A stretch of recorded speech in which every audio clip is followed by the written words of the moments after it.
नामांकन का आखिरी दिन है और यहाँ पर अलग अलग पार्टियां जुलूस निकाल कर आ रही हैं। आप देख सकते हैं कि इस समय समाजवादी पार्टी का जुलूस आया हुआ है और यहाँ पर आखिरी दिन नामांकन का होने की वजह से जुलूस निकाल कर यहाँ पर अपनी जो ताकत है उसको दिखाने की कोशिश की जा रही है। हालांकि इस समय बीजेपी और समाजवादी पार्टी दोनों को ही जुलूस यहाँ पर होना है और सबसे पहले समाजवादी पार्टी का जुलूस यहाँ पर पहुँचा है। और एक चीज़ जो देखने की सबकी इच्छा थी, सब सोच भी रहे थे, वो ये थे कि क्या समाजवादी पार्टी के साथ में कांग्रेस के नेता होंगे। तो फिलहाल अगर देखा जाए तो अभी तक तो ऐसे कोई कांग्रेस के नेता दिखाई नहीं पड़े हैं यहाँ पर, लेकिन अलग अलग टुकड़ों में यहाँ से जो जुलूस है वो जा रहा है। सबसे पहले जो यूथ ब्रिगेड था इनका वो गया था, उसके बाद जो सीसा मऊ के प्रभारी बनाए गए थे राजेंद्र कुमार, उनके साथ के जो लोग थे वो यहाँ पर गए हैं। और अब अलग टुकड़ों में पीछे से भी जुलूस आता हुआ दिखाई पड़ रहा है।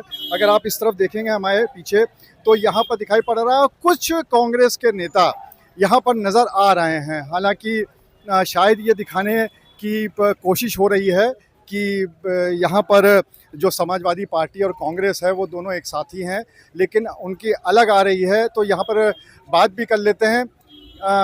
यहाँ पर हमारे साथ कांग्रेस के जिला अध्यक्ष मौजूद है। क्या कारण है, क्या आप लोग समाजवादी पार्टी के आगे पीछे चल रहे हैं, क्या बात? समाजवादी पार्टी के साथ चल रहे हैं, आगे नहीं पीछे नहीं, बराबर से कदम मिलाकर चलना है।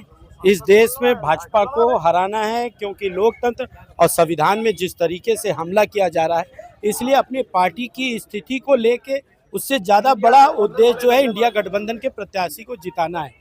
ये मन का गठबंधन है या मजबूरी का? नहीं, मन से पहले से गठबंधन चला आ रहा था। हमारा पार्टी हाईकमान, हमारे पार्टी नेतृत्व सारे बिंदुओं पे चर्चा करी और सारे बिंदुओं चर्चा करने पर आखिर में यह निष्कर्ष निकलता है कि हमको इंडिया गठबंधन के प्रत्याशी को चुनाव जिताना है। क्या कारण है? उदासी जो चेहरे पे दिखाई पड़ रही है वो इस वजह से है कि यहाँ पर प्रत्याशी नहीं उतारे गया? पार्टी पूरे उत्साह से है और कोई उदासी नहीं है। जो उन्होंने हमारे साथ सैक्रिफाइस किया था लोकसभा में, ये कर्ज उनका उतारने हम लोग आए हैं। इसमें उदासी क्या है? देश हित में ये इंडिया गठबंधन का प्रत्याशी है और इंडिया गठबंधन जीतेगा।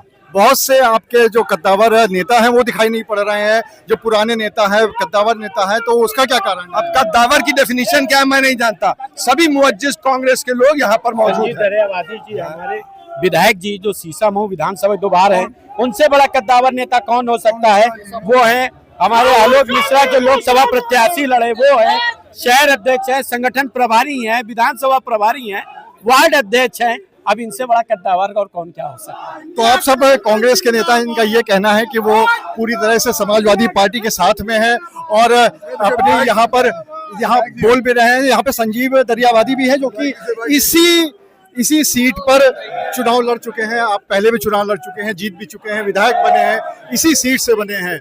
आज वही समर्थन देना पड़ रहा है। मन का है, मजबूरी का है? नहीं, पूरी ऊर्जा के साथ इंडिया गठबंधन और कांग्रेस साथ में है। सपा प्रत्याशी को हम लोग पूरे मनोयोग से लड़ाने का काम करेंगे और हमारा ये गठबंधन बहुत लंबा चलने वाला है।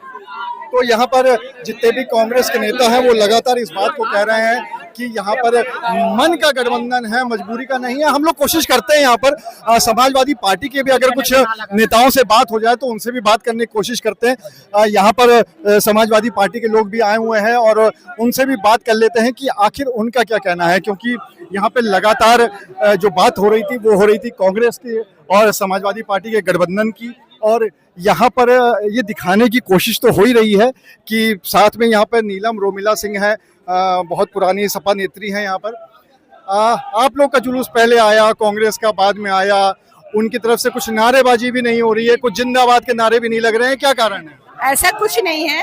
जो जितने भी कांग्रेस के और सपा के और जो भी हमारे सहयोगी दल हैं, हम लोग 10:30 बजे से बाहर वेट कर रहे थे। प्रशासन चूंकि अंदर आने नहीं दे रहा था, तो अभी जितने लोग आ सकते थे आए हैं, बाकी को बाहर रोक दिया गया है। आपने देखा होगा बैरिकेडिंग के पास रोका गया है। और वैसे भी सही बात है, अनुशासन का पालन करते हुए आना है। तो हम लोग सपा वाले सब अनुशासन के साथ और हमारे सहयोगी दल सब अनुशासन के साथ हम लोग टीम बना के आए हैं। कांग्रेस के चेहरे पे काफी उदासी दिखाई पड़ रही थी, वैसे वो इस बात से इनकार कर रहे हैं? नहीं, ऐसा कुछ नहीं है। कांग्रेस के चेहरे तो हमें खिले खिले दिख रहे हैं और खास तौर से तो हमारे जो भी प्रत्याशी कांग्रेस से थे जो लड़े थे वो भी हमारे साथ में सुबह से मौजूद हैं, बैठे हुए हैं। आलोक मिश्रा जी हमारे साथी में हैं और भी सहयोगी दल सब साथ में है, कोई अलग नहीं है। और एकजुट हमारे प्रभारी महोदय साथ में आए हुए हैं मोड़ से। सब हम लोग एकजुट होकर के नसीम जी को जिताएंगे। यहाँ पर समाजवादी पार्टी की जो प्रत्याशी है नसीम सोलंकी वो भी आ चुकी हैं, उनके साथ जो विधायक है वो भी आ चुके हैं। और यहाँ पर अब यहाँ पर इंडिया गठबंधन के नारे भी लगाने की कोशिश पूरी हो रही है और शायद कहीं ना कहीं ये दिखाने की भी कोशिश हो रही है कि हम लोग एक साथ है। काफी धक्का मुक्की है यहाँ पर। और यहाँ पर लगातार इस बार जो प्रत्याशी हैं यहाँ पर समाजवादी पार्टी की, वो यहाँ पर आई हुई हैं, यहाँ पर अंदर अभी समय जा रहे हैं क्योंकि ये नामांकन जुलूस है।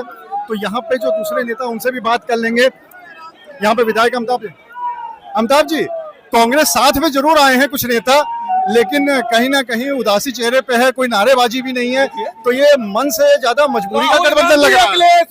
अभी तो बात शुरू हुई है, आप देखेंगे कांग्रेस की मुट्ठी, आम आदमी पार्टी के नेता हमारे मदन लाल भाटिया जी खड़े हैं या अवनीश सलूजा जी कांग्रेस पार्टी खड़े हैं, आपको कहीं मायूसी नहीं दिखाई पड़ेगी। यहाँ इतना जोश जज्बा आप देख रहे हैं ना, क्या जोश है। ये पूरा गठबंधन साथ रहा है, साथ रहेगा और इसी गठबंधन में हम लोगों ने 27,000 सीटें वो जीती थी, अब की 47,000 से जीतेंगे। तो ये कहीं पे भी मजबूरी का गठबंधन नहीं है, मजबूरी का नहीं, मजबूती का गठबंधन है। ये संविधान को बचाने का गठबंधन है, संविधान की लड़ाई को आखिरी तक लड़ा जाएगा। यहाँ पे आम आदमी पार्टी के भी नेता मौजूद है, उनसे बात कर लेते हैं। आपको क्या लगता है, मन का गठबंधन है या मजबूरी का? कोई मजबूरी नहीं, मन का गठबंधन है। हमने कानपुर में लोकसभा की लड़ाई भी बहुत बढ़िया लड़ी थी और ये लड़ाई हम जीतने के लिए लड़ रहे हैं और जीतेंगे, और ये लड़ाई हमारे हाथ में रहेगी।